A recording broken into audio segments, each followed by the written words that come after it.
জানো তো, এখন একা হাতে সব সামলাতে শিখে গেছি।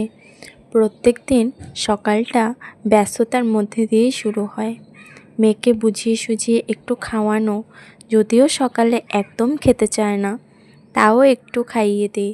মায়ের মন তো, না খেলে মনটা কেমন যেন খচখচ করে। তারপর ব্যাগ গুছিয়ে রেডি করিয়ে স্কুলে পাঠানো।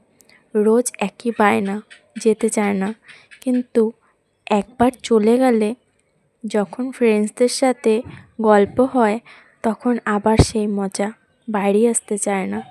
তারপর মেয়েকে পাঠিয়ে একটু বসে নিজের জন্য 10 মিনিট সময় বের করে একটু কিছু নিয়ে ভাবা, আর চায়ের কাপে চুমুক দেওয়া।